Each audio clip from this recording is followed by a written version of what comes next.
On my wedding day, I exposed my fiancée and stepmother's affair, causing my father to collapse from shock.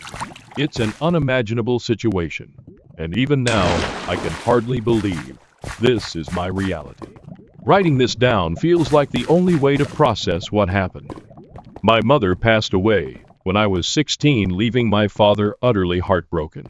For 2 years, he devoted himself entirely to raising me and my younger sister, Claire.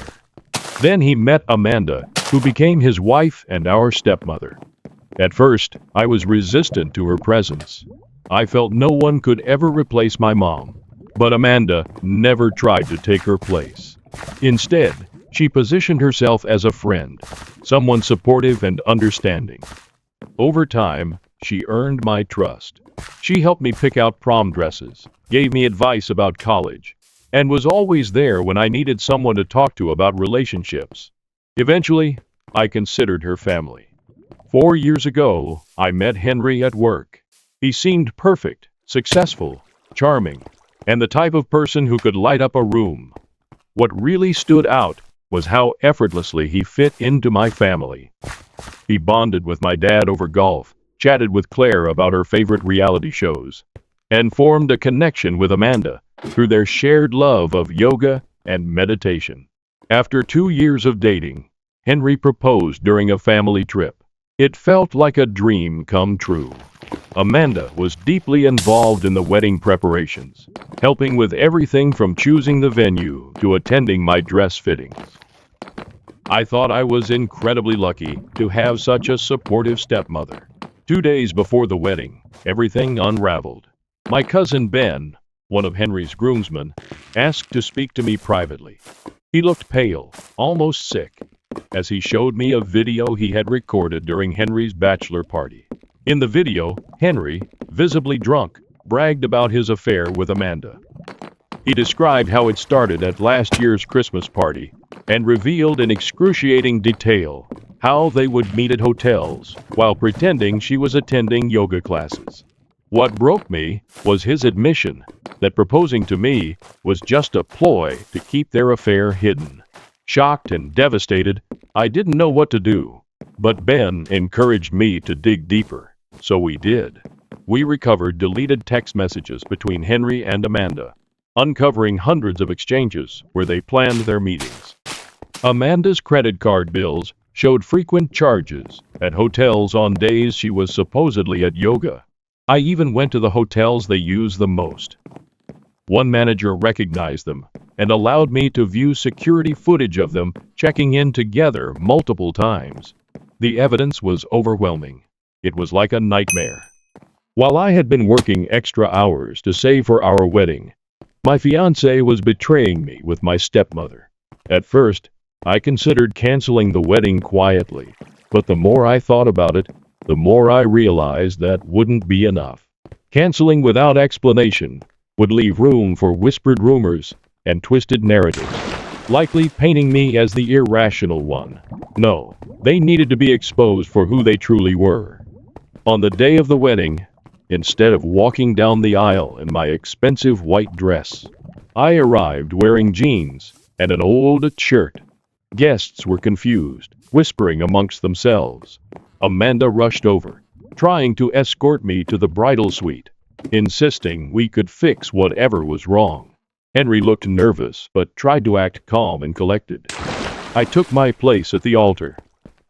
When it came time for the vows, I signaled to the AV technician we had hired to handle the video screens. Instead of our carefully curated wedding video, the footage from Henry's bachelor party began playing. Every shocking, vile detail echoed through the speakers. Then came the security footage from hotels and their text message exchanges, displayed for all 200 guests to see. The room erupted into chaos. Amanda tried to escape, but my uncles blocked the exits. Henry stood frozen, stammering that he had been drunk and joking in the video. My father, overwhelmed by the betrayal, collapsed and had to be rushed to the hospital. Afterward, some guests criticized me, saying I went too far and should have handled the situation privately. But after enduring over a year of lies and humiliation, I felt they deserved every second of public exposure. If they had wanted privacy, they should have thought of that before betraying me and my family so thoroughly. Now, my father remains in the hospital under observation. The stress of everything has taken a toll on his health. Amanda hasn't returned home since that day, and Henry continues to call and text me, begging for a chance to explain himself. I've blocked his number on every platform, but he finds new ways to try to reach me. Claire, my sister, is staying with me because she doesn't want to be alone in the house, surrounded by the memories of what Amanda and Henry did. As I try to piece my life back together, I'm left grappling with the realization that every happy memory from the past few years, family dinners, vacations, holidays, feels tainted. Were those moments of laughter and connection genuine, or were they just opportunities for Amanda and Henry to sneak around behind my back? The betrayal cuts deeper than I ever imagined. For now, I'm focusing on supporting my father and Claire as we navigate this storm together. I don't know what the future holds, but one thing is certain. At least the truth is out. They can no longer hide behind the facade of family unity and love. It's a small comfort, but it's a step toward healing. Update 1. It's been 2 weeks since I exposed Henry and Amanda during my faux wedding, and things have only gotten worse. I assumed that playing the video would be the end of it, that they would flee in humiliation, and I would be able to start rebuilding my life. Instead, it feels as if I've opened Pandora's box. Amanda has emerged, not to apologize or express regret, but to try to dominate the story. She wrote a dramatic email to our entire extended family, friends, and even some of my workplace. She portrayed herself as an innocent victim, duped by Henry. She said my father was constantly working, which he wasn't, and that she was lonely and vulnerable, which she also wasn't. According to her, Henry chased her constantly until she caved in. In her email, she mentioned that she felt stuck and couldn't tell anyone, since she didn't want to break up our family. She even had the arrogance to imply that she only helped arrange the wedding because she was looking for an excuse to break up with Henry. The entire email was filled with lies and phony apologies about how she never intended to upset me. Then my cousin, who had taped the bachelor party video, decided to probe deeper. He works in it and understands how to recover deleted emails. He discovered years of correspondence between Amanda and Henry, going back to when I was still in college. Long before Henry and I met, they actually knew each other from the yoga studio where Henry used to work as an instructor. Amanda was one of his frequent students. During my final year of college, when I was stressed out, Amanda became insistent that I try yoga. She expressly recommended this studio and often praised their professors, particularly Henry. She made sure I only attended courses when Henry was instructing, claiming they were the greatest for beginners. Looking back, I recall her asking extensive questions about the classes, whether I thought Henry was a competent teacher, and even if I found him appealing. She was literally orchestrating the entire romance. The worst revelation came when my father checked on our family beach property. He discovered a wooden box concealed in the back of their wardrobe, filled with love letters between Henry and Amanda. These letters were not simply recent. They dated back years. They laid forth their plan for Henry to marry me so they could continue their connection without suspicion. They even joked that I would never notice because I was too preoccupied with my work. The wedding video has circulated throughout our neighborhood. People who weren't even at the wedding witnessed it. Henry's groomsmen began providing additional information about what he said at the bachelor party that were not captured on tape. Apparently, he made several vulgar remarks about having a mother and a daughter. Then, additional women started coming forward with stories about Amanda. 2 of Claire's high school friends contacted me independently. They both said Amanda attempted to seduce their elder brothers when they came over to study. One of the brothers was 19 at the time. Another member of our church confessed that Amanda had an affair with her husband 3 years ago. My stepmother appears to have a history of chasing younger men, particularly those connected to her daughters. My father was released from the hospital after 3 days, but he isn't the same person.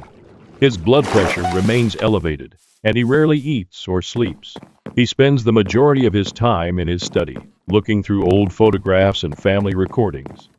I visit him every day, but seeing him in such a way breaks my heart. He constantly apologizes to me, claiming that he should have spotted the indications. Henry finally stopped contacting me personally when I threatened him with a restraining order, but he has since propagated his own version of events. He claims I'm unstable and overreacted to innocent drunken conversation at his bachelor party. His family fully supports his lies. His mother even contacted me, saying I had ruined her son's life due to a misunderstanding. She argued that the hotel visits and messages could be explained if I only let Henry speak to me. I blocked her phone number. The ultimate blow came when Claire discovered Amanda's diary in a false bottom drawer in her craft room. What she described about her relationship with Henry made me physically ill. She described their encounters, future plans, and how they giggled about their secret at family gatherings. She even told her lover how much fun it was to help organize my wedding, selecting sites where they had already hooked up. Reading those diary notes destroyed something inside me. All the times I thanked her for her assistance with the wedding and confided in her about my connection with Henry, she was laughing behind my back. How did I miss what was going right in front of me? Update 2. It has been a month since my last report, and the situation has deteriorated in ways I never expected. Just when I thought things couldn't get any worse, something new emerges. The most significant development is that Henry lost his position at the investment firm. It comes out that his boss's wife attended the wedding and videotaped everything on her phone. The video spread across the office and eventually reached the company's board. They judged that Henry's actions reflected poor judgment and a lack of moral character, because he dealt with high net worth clientele who trusted him with their money. The company concluded it couldn't take the risk of keeping him. Henry was dismissed last week without severance pay, but that's not the worst part. Amanda totally lost it. While my father was still suffering from everything, she emptied their joint accounts, taking nearly $200,000. She also grabbed all of the family jewels, including pieces that belonged to my mother and were intended to be passed down to me and Claire. My mother's engagement ring, her grandmother's pearls, and even the locket containing our infant pictures are all gone. Amanda left a dramatic statement, stating that years of mental manipulation and anguish pushed her to take drastic steps to protect herself. My father's lawyer is trying to find her, but she appears to have vanished. She even emptied her personal storage unit without anyone noticing. Claire eventually broke down and said something that made my blood boil. Last year, after her senior prom, she discovered Amanda attempting to seduce her boyfriend, Tom. Claire had gone upstairs to change out of her outfit, while Tom waited in the kitchen. When she returned, she discovered Amanda cornered Tom against the fridge while wearing nothing but a silk robe. Tom appeared afraid. Amanda attempted to explain it as a misunderstanding, claiming she didn't expect anyone to be in the kitchen so late. She begged Claire not to tell anyone, fearing it would split the family. Claire, barely 18 at the time and terrified, remained silent. She broke up with Tom the next day, too embarrassed to tell him the true reason. More details concerning Henry and Amanda's affair emerged. Amanda's yoga friend contacted me, claiming Amanda and Henry's relationship at the yoga class was an open secret. Everyone assumed it was over when Henry moved to work in finance, but it appears they just became better at hiding it. The friend discovered old images from a yoga retreat of Henry and Amanda, looking quite cozy, shocked while Henry and I were already dating.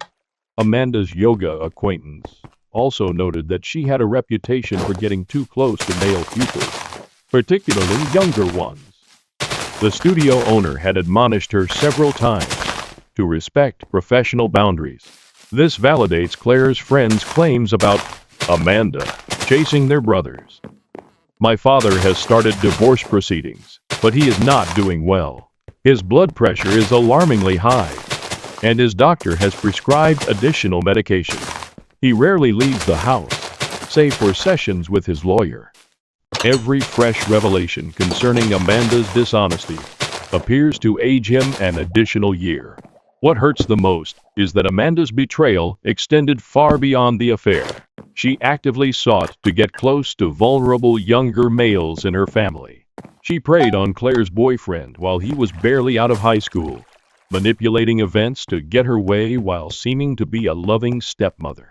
I keep discovering concealed receipts from places I never knew existed, a burner phone in her garden shed, and gift cards and notes from Henry hidden in her old books. It's as if she had a secret existence that ran parallel to ours. Some of Henry's buddies have reached out to apologize. They admitted knowing about the affair, but were too afraid to say anything. One of them said that Henry would boast about how easy it was to deceive me because I worked so hard. He preferred my lengthy hours since they allowed him more time with Amanda. The entire situation makes me feel unclean, as if every memory from the last 5 years is soiled. Were those just ways for them to sneak around behind my back? How many times did they laugh at me while professing to care about my well-being? Update 3. 6 months later, the fallout still. Amanda reappeared in Arizona, living with a 35-year-old yoga instructor she met on a retreat. She originally attempted to challenge the divorce, saying that she deserved half of everything because my father's work schedule drove her to infidelity. Her lawyer dropped the case after my father's legal team produced evidence of her numerous indiscretions and money theft. Amanda received nothing in the settlement other than her own items, including the jewels and money she had stolen. We found some of my mother's jewels in pawn shops. The proprietors were sympathetic to our story and let us buy back a few pieces at cost. But my mother's engagement ring and most of the family antiques are still gone. Amanda alleges she sold them for cash and squandered everything. Henry's life has gone apart. After losing his work, he was unable to pay for his apartment and returned to live with his parents. His attempts to find work at other investing businesses were unsuccessful, as no one wanted to hire him after what transpired. A video of his bachelor party confession went viral on LinkedIn, and it now displays when people search for his name. Amanda left him for her yoga instructor when he lost his job and money. He recently showed up intoxicated at Claire's college graduation celebration, weeping about how he gave up his life for Amanda. When he attempted to force his way into the room to speak with me, security had to forcibly remove him. Even his parents have stopped defending him and are advising him to relocate out of state for a new start. The wedding venue contacted us to refund our entire money. They even wanted to utilize our story anonymously as a cautionary tale in their new contracts, which now include provisions barring unauthorized video displays during ceremonies. My father is doing better physically. His blood pressure is under control, and he is gradually reconstructing his life. He sold the beach house, unable to endure the memory of their affair, and relocated to a smaller home closer to me and Claire. He's also unearthed writings that show how thoroughly Amanda exploited us over the years. She documented instances in which she gaslighted him, such as shifting his keys and pretending he was forgetful or lying about agreements they never made. She did the same thing to me and Claire, quietly diminishing our confidence while trying to be helpful. Claire is succeeding at college, dating again, and feels lighter since she no longer needs to worry about Amanda preying on her boyfriends. She's even reconnected with her previous boyfriend Tom as friends, which has helped her heal from the trauma. As for me, I am not interested in dating right now. My pals continue to try to set me up, but I need time to trust again. The most difficult thing is not the betrayal directly, but recognizing that every good family memory from the last few years, family dinners, holidays, even tiny moments like watching TV together, was based on lies. I've moved to a new apartment in a different part of town, changed my phone number, and blocked Henry and Amanda across all platforms. Some people still believe I went too far with the public exposure, but I do not regret it. Sometimes the truth requires witnesses, and sometimes the only way to deal with toxic people is to shed light on their actions. To anyone experiencing a similar betrayal, believe your instincts. If something feels off, it probably is. I spent years disregarding red signs because I wanted to believe in the ideal family life. Never again. My coworker ate some volatile gummy bears on my desk and got sick. Now she wants to sue me. Is this the real Game of Thrones? Original post. This is in Michigan. I am originally from Germany and very unsure how the law works in the United States. So bear with me. Last year, I received a job offer to work as an assistant professor in the German language department at a large university in Michigan. I recently finished my PhD and was really excited to fill a research position and possible postdoc position in the specific field I applied to. Most of my time, I give classes in German literature, but additionally, the university would like me to help students with writer's block, so I joined an interdisciplinary workshop. There are at least 4 people connected to this workshop, and we get along fine most of the time. Sadly, there is one elderly woman who made me out as a rival on day 1. I do not know what provoked her, but there is something about me that makes her mad. Cue the incident. I had an appointment with a student, gave him some tips and instructions, and left my bowl with gummy bears on the desk. Mind you, these gummies are sugar-free and volatile. If you eat more than a handful, you are in serious trouble, and you will occupy the toilet bowl for the rest of your day. But my coworker ate the whole bowl. First, she excused herself from any commitments, and then she called in sick.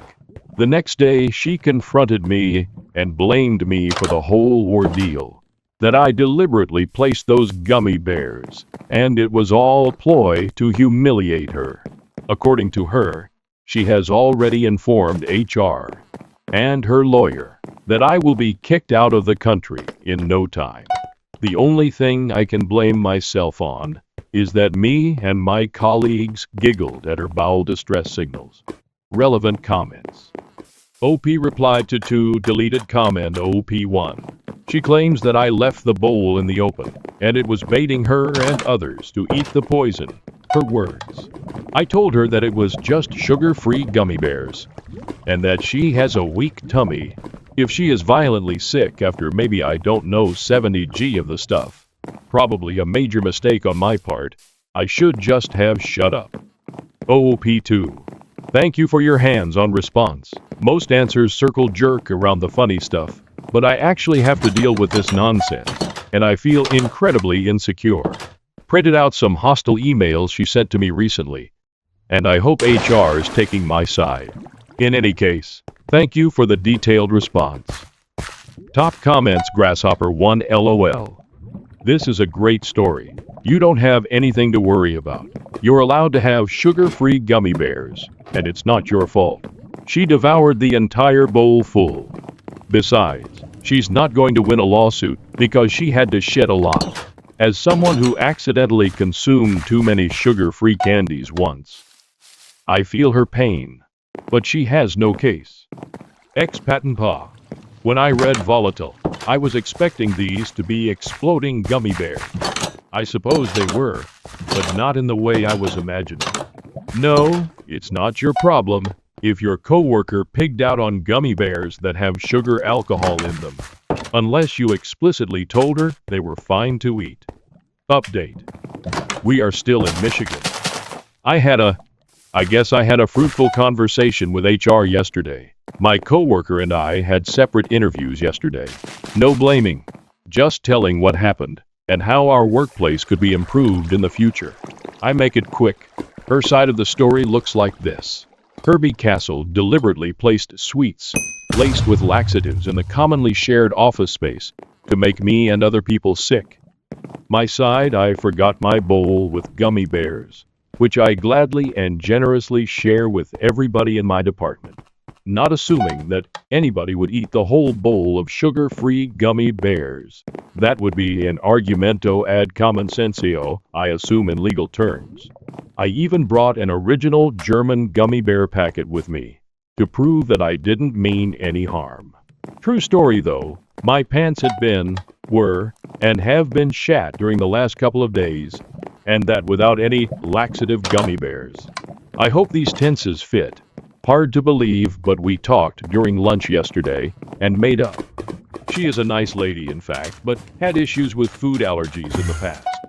And I would love to just close this story with a, we reconciled and everything was fine.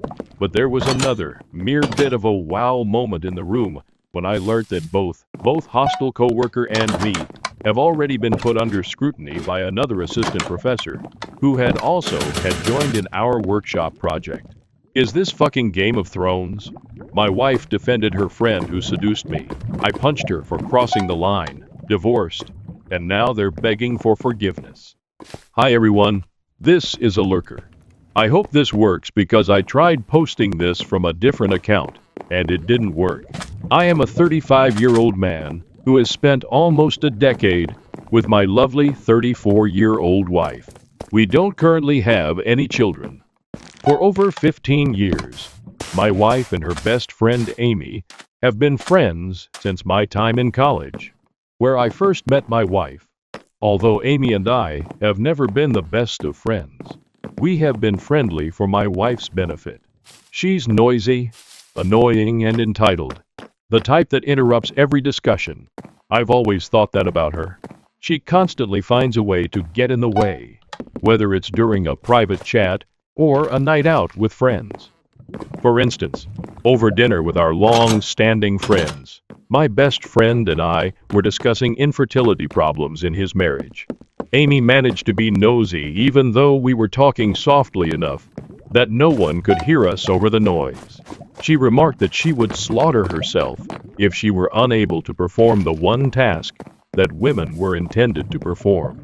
My best friend Max and his wife were so enraged by this that they excused themselves and departed early to return home. Amy's obnoxious demeanor caused her boyfriend Khalid to break up with her. What triggered him, in my opinion, was when Amy deliberately neglected to feed their dog while he was out on business. Why? While she was intoxicated and calling him to come get her, the dog was dozing off. And that's only the beginning. Amy has always treated me strangely. She has been DMing me on Instagram all the time, trying to start a conversation about rumors circulating in our friend circle, or just plain unrelated topics. She has always been disregarded by me. Her odd behavior has always been overlooked by my wife, who has never accepted that her closest friend might be malicious. Amy visited my wife at our home following their breakup. Because she wasn't feeling well that day, my wife took some sleeping pills and was asleep in an hour. I recommended that Amy sleep in the guest bedroom for the sake of my wife because I couldn't ask her to leave in her current state. After agreeing, she retired to her bed. She waltzed in wearing only her underwear later that evening when I was cleaning up in the kitchen after dinner. She pretended to be surprised and said she was unaware that I was still in the kitchen.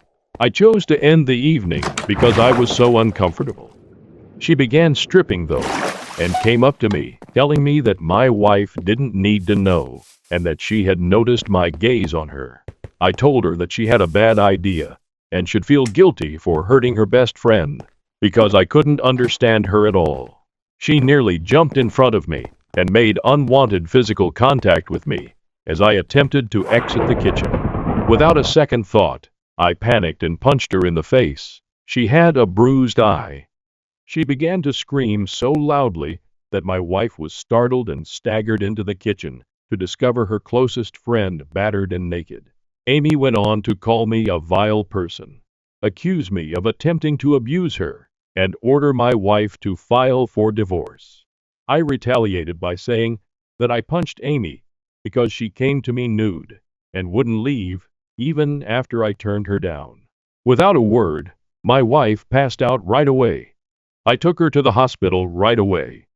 Although she is now fine, my wife won't discuss what happened with me. Amy, meanwhile, claims that I tried to attack her in our buddy group. While most people don't think she's real, some people still hold on to the idea that you should always believe an accusation. Others claim that by hitting her, I made a mistake and inflamed her rage. My life has been ruined by Amy. My wife is divorcing me, and I'm scared this will end up in court. I've already considered harming myself several times. From here, I have no idea where to go. What ought I to do? What should I do next? I would appreciate any advice. I've been considering sending a text to Amy's ex-boyfriend, Khalid, who broke up with her, to inquire if she has done something comparable to what he knows. By demonstrating a factual pattern of action rather than a word-against-word scenario, he may contribute to the plausibility of my story. However, I'm not sure if this is a smart idea. If I chose to sue her for defamation, it might be best to first consult with an attorney to see what kind of proof I would want. It may be essential to work with a lawyer who has experience in these kinds of cases to develop an action plan. In this matter, I'll be ready and have someone to help me if things take an unforeseen turn.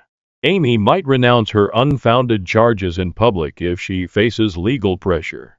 People are making me feel awful about punching her, but that doesn't mean I'm going to be kind to her. After assaulting me, Amy is now making grave, untrue accusations that have the potential to ruin my life. These are illegal acts. This is not a mere drama. Amy says she didn't realize I was still there when she walked to the kitchen to grab a glass of water. Then she accused me of using her. The incident happened about 3 in the morning. The time now is 8 a.m. Amy shared her made-up story in our group chat after she left our house. Due to the early obligations of the majority of our friend group, the false information disseminated swiftly. I've started getting private messages with thoughts and suggestions. While the majority support me, some individuals believe her account of events, while some criticize me for punching her. My wife won't talk to me and has been up all night. I'm allowing her time to take it all in. Update. I want to start by expressing my gratitude to everyone for their guidance and support as I've been navigating this circumstance. However, I've also gotten a lot of negative feedback, with some people saying that the story is a grotesque fiction or a hoax, which is untrue. I haven't been able to eat or sleep since I'm still dealing with the fallout. I hope you find peace in your lives. Everyone who messaged me saying I should have slept with Amy or calling me a sicko. I hope the males who labeled me a fool treat the ladies in their lives with equality and respect. I made the decision to follow advice and get in touch with Amy's ex-boyfriend Khalid within the last 9 hours. He admitted that this wasn't the first time Amy had made similar accusations and was just as upset as I was.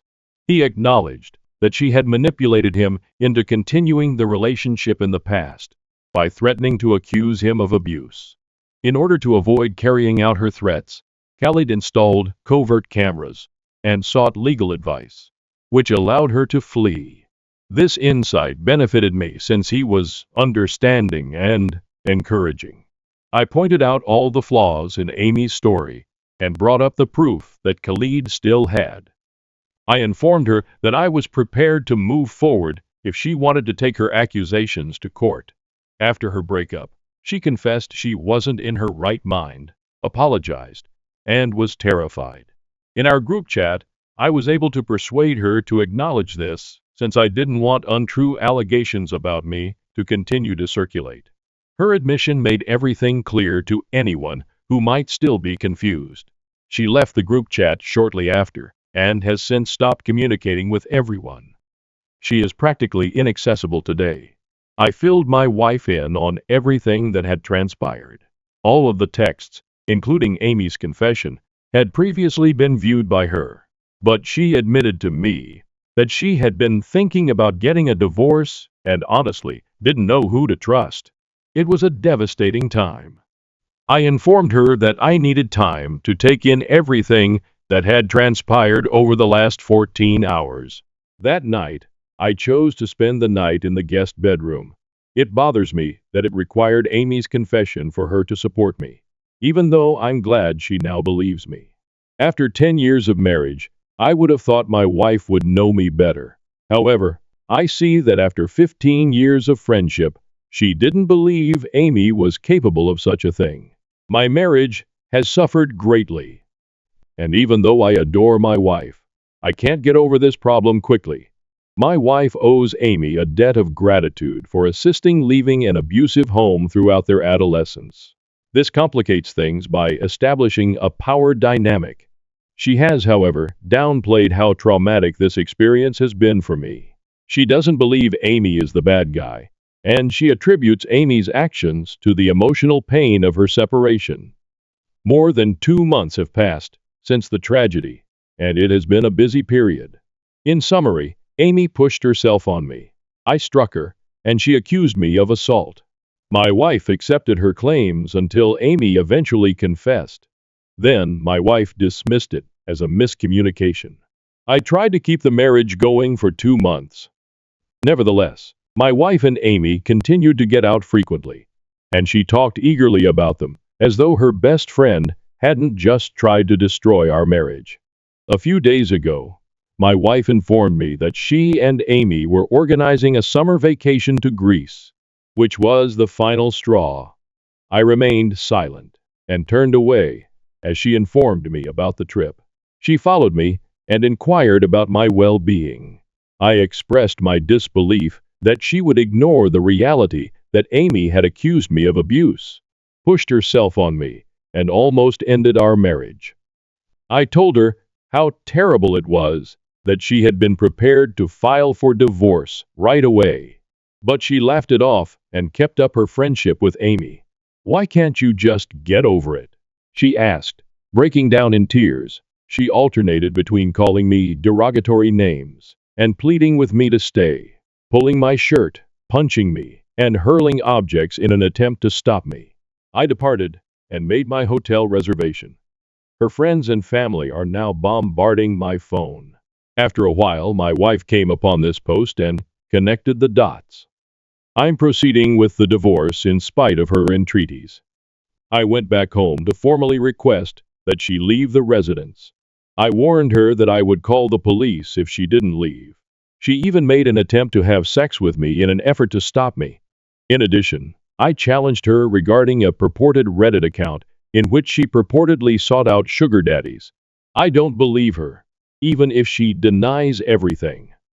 A few of you mentioned that this might have been a test or set up from the beginning. My wife never wakes up quickly after taking sleeping drugs, so it's conceivable. My wife probably dismissed the incident out of guilt. However, it only gets worse, because she even brought up divorce in response to a fabricated claim that she knew was untrue. I want to start by expressing my gratitude to everyone for their support and kindness. I doubt I could have progressed this far without it. Since many of you have requested updates, here is the current situation. My wife is currently staying with Amy after being expelled.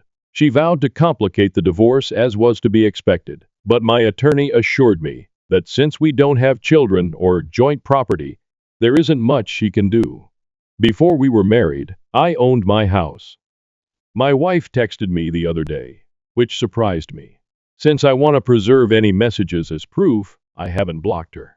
She informed me that she would sign the divorce papers since she no longer wanted to make it difficult. She revealed to me the shocking reason for the abrupt change. She wanted to be able to spend her days with the person she had been seeing. My heart ached once more, but she didn't say who this person was. How could she have met someone so fast? She probably has been having an affair because it is quite unlikely that she met them after we split up. I can't deny that I loved her very much and did everything in my power to keep her happy. Even though our marriage is no longer together, it feels like everything is falling apart. even though I know I'm still young and have my entire life ahead of me. About the Reddit account that purported to be her, I'm positive it was either Amy or her. Too many intimate details about my life were known by the account for it to be someone else. They were teasing me, whomever they were. After learning of the divorce, Hannah, a friend of mine, got in touch. She thinks that both Amy and my wife have been seeing her husband, Alex. The situation feels completely absurd right now, but I wouldn't be shocked if there were yet more to discover. I told Hannah to keep an eye out and collect as much proof as she could. That's the current situation, but I'll provide another update if anything new becomes available. I want to express my gratitude to everyone who's been following my tale. Your remarks have given me courage. I've heard from a lot of you that I'm acting morally.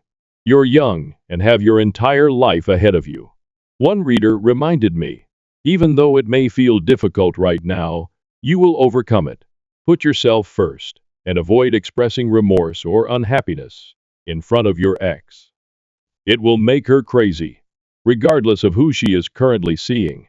Help Hannah expose her husband, said another. Cheaters should not be allowed to get away with their actions. Additionally, kindly update us on the status of the divorce. Lastly, there was a suggestion that the Amy event might have been a setup. The entire situation with Amy was probably staged, either to get you to cheat and cover up her own adultery, or to remove you from the situation so she could play around unhindered. I appreciate your support, everyone. Your support makes it a little bit easier for me to persevere through this. My dad refused to spend Christmas with my bill, and now my mom is blaming my wife for everything. What should I do? Original post. This is a throwaway account as I have work colleagues on my mind that I don't want to know about my family drama, and spelling will be rubbish as I'm fuming right now. Obligatory names have been changed. So for the backstory, I 36F and married to the love of my life, 36 FK. We met when we were 17. She was out and proud, whilst I was still in the closet. So we didn't start dating until I came out at 21. We got married in 2019 and have an adopted 4-year-old son, Jack. This comes in relevant in a minute. My sister, 27F Sarah, has a long-term boyfriend, 28M Steve, who the family cannot stand. They've been together for 8 years, and the whole family has hated him from the first time we met him. He is rude, obnoxious, arrogant, and all in all a crappy human being. He's also someone that likes to claim that he is just honest. But if someone is honest back to him, he flips out and sulks like a toddler. In fact, my toddler is better behaved than him. He isn't abusive to Sarah and doesn't direct these comments towards her. It's just the rest of us. He's actually a good partner to her and treats her well, which is his one redeeming quality. My dad and Kay hate him the most and will do anything to avoid him at family gatherings. Kay usually just ignores him and brushes off anything he says to her, as she doesn't like conflict. However, there have been a few occasions that she has said something back, but it's usually said in a joking manner, which amuses my dad to no end. My mom is a peacekeeper and will do anything to avoid drama, so she just changes the topic whenever he starts. But she and my grandparents all hate him just as much as the rest of us. Sarah is the only one that obviously doesn't hate him. Our son's birth mother, Tess, was Kay's best friend, who sadly died in 2021. This was a real shock as she had an underlying heart condition that she didn't know about and simply went to sleep one night and never woke up. Jack had been left alone in his cot all day, screaming for his mum, before Kay got worried that Tess wasn't answering her texts and went to their house to see if she was okay. She found Jack in his cot and Tess in her bed.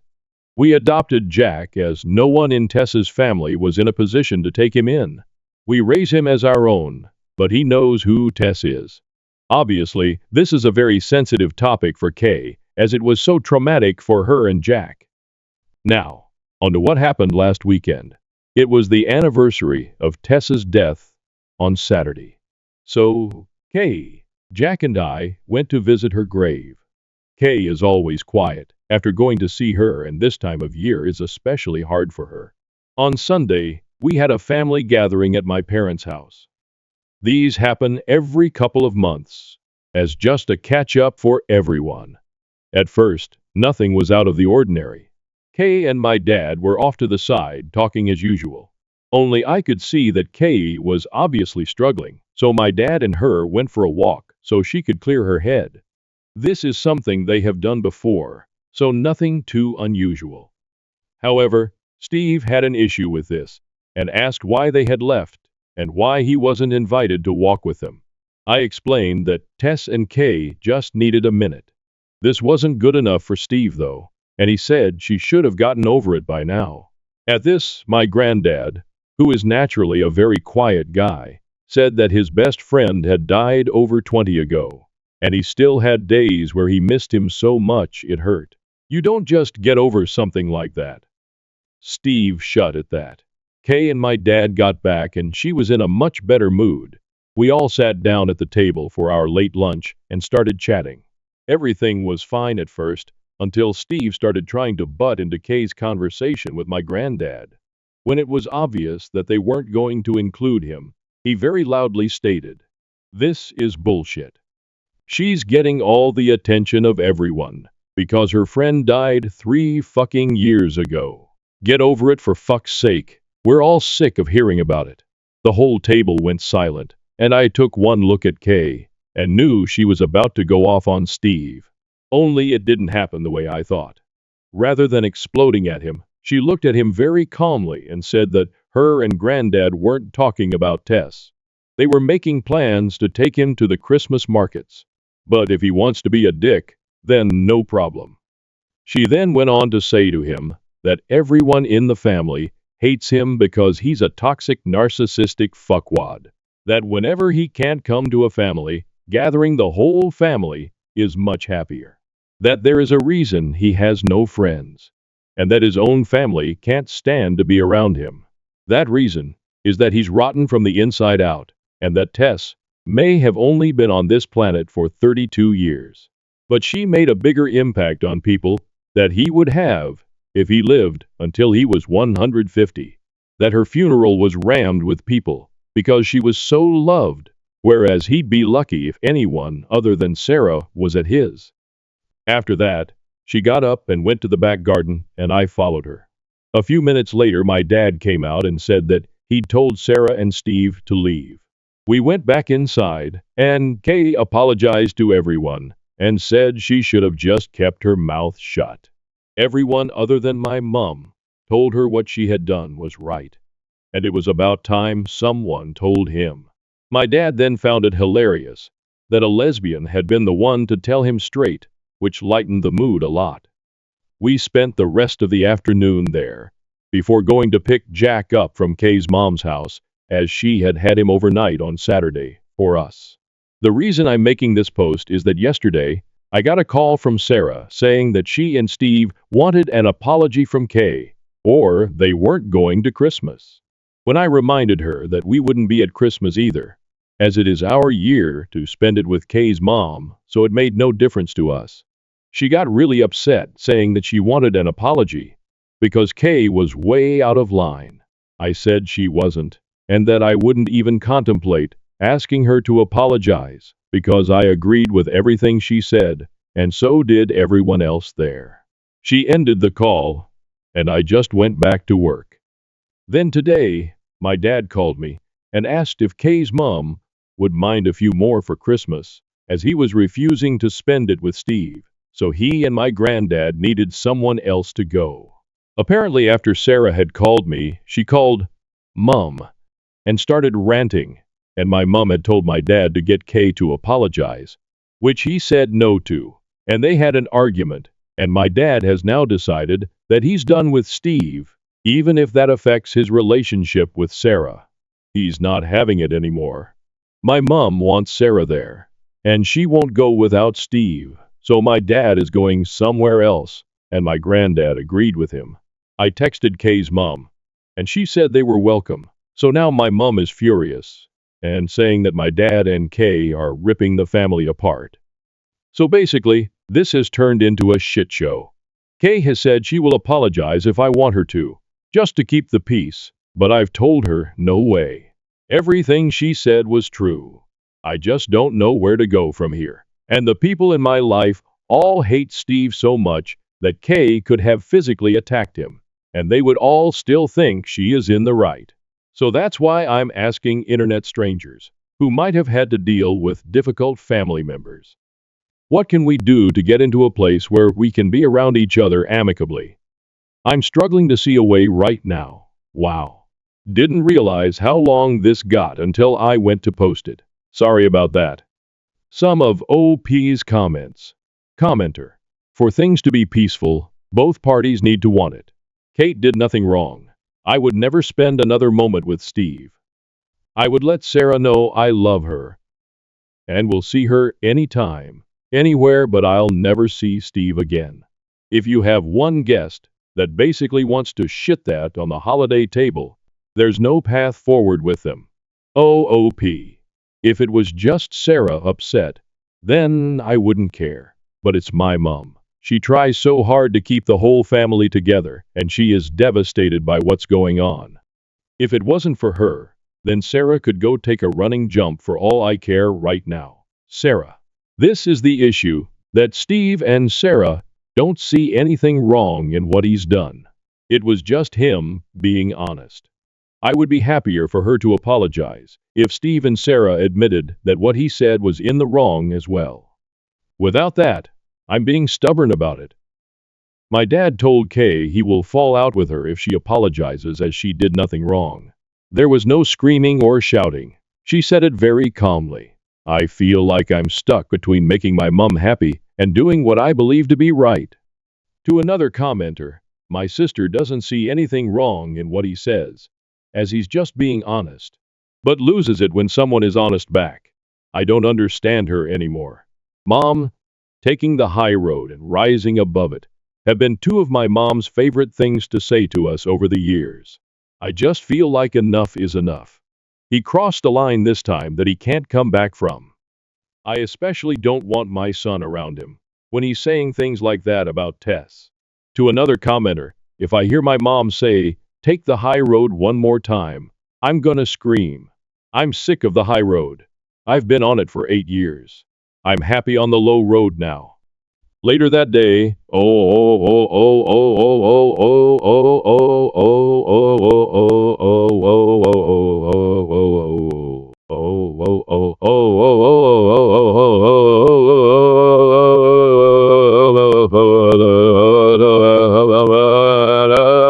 vindicated, as my mum is like her parents.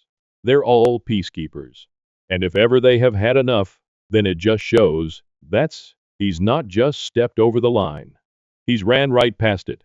Mom, Kay's mum, has already told her that if she changes her mind, then she is welcome at her house.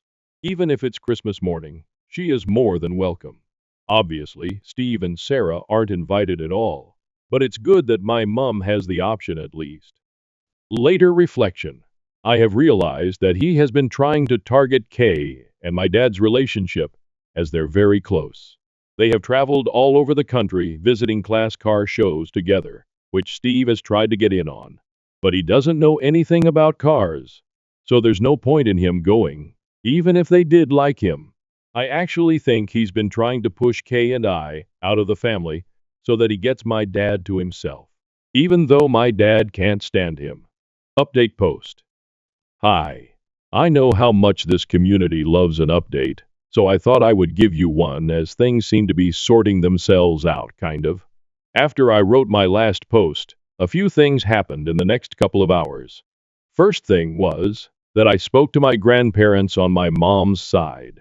They were there when this all happened, but they're like my mom and just constantly try to keep the peace. That's where she gets it from. They were supposed to be spending Christmas with my mom this year, but had changed their minds and decided to spend it with my uncle instead. They have made the decision to not be around Steve, either, as he causes too much drama. They asked if they could come and see us and Jack on the 23rd, before they head off to my uncle's, which I happily agreed to. This really surprised me, and it outright shocked my mum, as like I said, they are the biggest take, the high road type people I've ever met. But even they'd had enough. The next thing that happened was my dad called to let me know that Steve and Sarah had now decided that they want Kay to make a public apology in front of the whole family and admit she was lying and that the family love Steve. He was laughing as he told me this and called them delusional. So any small chance of a superficial apology went out the window. The third thing that happened was Jack getting home from the after-school club with a recorder that I'm sorely tempted to shove up the teacher's backside. So all in all, it wasn't a great day. Through talking to people on here, I also realized that Steve has been trying to push Kay and I out of the family. Organizing trips that he knows we would be able to go on, we wouldn't have gone on them anyway, as a weekend away with him sounds worse than a paper cut to the eyeball. And him constantly trying to get my dad away from Kay whenever we are all together. I think this is because he is jealous of Kay and Dad's relationship, as they're very close and go on trips to classic car shows several times a year together, usually with my granddad as well. Anyway, things went quiet for a few days until the weekend. Our town has a big Christmas fair that runs from November through December, and we always go to it with Mum, Dad, Granddad, and Kay's mum. We decided to cheer my mum up a bit to go on Sunday and then out for dinner after. My mum was told that if Sarah or Steve showed up, then we would all leave, and she promised they wouldn't be there. Things were a bit awkward at first, but settled after a while. At one point, Jack got my mum and dad to take him on the giant snow slide, and as my mum walked back over to us, she had tears in her eyes. I pulled her to one side to see what was going on, and she said that whilst waiting in line, Jack had said he was happy Uncle Steve wasn't here. When my mom asked why, he said that Uncle Steve was a bad man. My mom tried to say that he wasn't, but in typical stubborn 4-year-old fashion, he had argued and said he learned in school that people who say mean things all the time are bad people, and Uncle Steve said mean things all the time, so he was a bad man, and that he didn't like him. There had been a case of bullying in his class a few weeks ago, and the teacher had done a lesson on how wrong bullying is. So I think that's where this came from. This finally broke through to my mum. If even a 4-year-old can see what a horrible prick the man is, then she had too as well. She said that she felt stuck because she hated Steve and agreed with everything that Kay has said. But she loves Sarah and doesn't want to isolate her. I told her I would always be there for her, but I wasn't putting myself, Jack, or Kay through being around Steve again. And she needed to think about what she wants. Not what I want, or Dad, or Kay, or Jack, or her parents, or Sarah, or Steve, but what she wants. She went quiet and then said that Kay's mom had told her she was welcome at hers for Christmas, if she wanted to, and that she could decide on Christmas Day if she wanted. Kay's mom would save her a plate. We went back to the group, and a little while later, I saw Mum and Kay's mom having a deep discussion whilst walking behind us. Neither will say what they talked about, but Mum seemed a bit happier after their talk. They have also been talking since. As yesterday, my mum told me that she will be coming to Kay's mom's for Christmas, and they've been talking about going shopping together next week. When Mum told Sarah after calling me, Sarah predictably lost her mind and said that Mum was choosing us over her. My mum told her she was choosing to have a good Christmas rather than being belittled and made miserable, all for the sake of Steve and his so-called honesty. Sarah then called me and asked if I was happy that I'd won. She then did the unforgivable and used a few homophobic slurs towards me and Kay, and called Jack the bastard a whore. I ended the call, blocked her everywhere, and then let my family know what had happened, and that I never wanted to speak to her again. They're all as appalled as I am, and my granny, Mum's mum, called Sarah and apparently told her She was dead to her, as she won't have a bigot in the family. Sarah has been trying to reach out to apologize, because she knows she has stepped over the unforgivable line. But I've just kept blocking the fake accounts that she's making on IG. Steve tried reaching out to my dad after this, and when he eventually answered, Steve tried to say that Sarah was just angry and didn't mean it. According to Mom, Dad ended up giving him a verbal lashing and told him that he was the worst thing that had ever happened to Sarah and our family. My dad has told Sarah he is disgusted with her, but will be there for her if she leaves Steve. Until then, good luck. Mom has gone low contact as well, but wants to keep the door open so that Sarah is not completely isolated. I had a few people saying that Steve may be abusive towards Sarah, but I really don't think he is. He usually acts like a dick when the attention isn't on him. He knows that when he says dickish things, then all the attention is on him, and he revels in it. After Sarah's outburst, I just think that they're both toxic and feed off each other's toxicity. She lets him get away with the things he says because she gets pleasure out of watching us all bite our tongues and keep quiet. So, Mom's angry. Dad's angry. Our 3 grandparents are angry. Extended family are angry, and Kay is being my rock. But I can tell she's really angry about what she said towards Jack. I'm just sad and done with it all. At least now I know what she really thinks about Jack, Kay, and myself, so there's that. Not the perfect update, but we move on. It will be nice this Christmas to have both sides of the family together for the first time and not have to worry about Steve being a dick. But I'm sad that this is how my relationship with my sister has ended. I'm trying to get into the Christmas spirit, but it's a tough one right now. The only things that make me smile are Kay and Jack being goofy idiots to cheer me up. However, the recorder can go to hell. I curse whoever invented the thing. Like seriously, fuck you. Thanks for all the support in my original post and opening my eyes to a few things. Maybe internet strangers are the way to go for advice after all. Hope you all have a good Christmas/holidays. Some of OP's comments.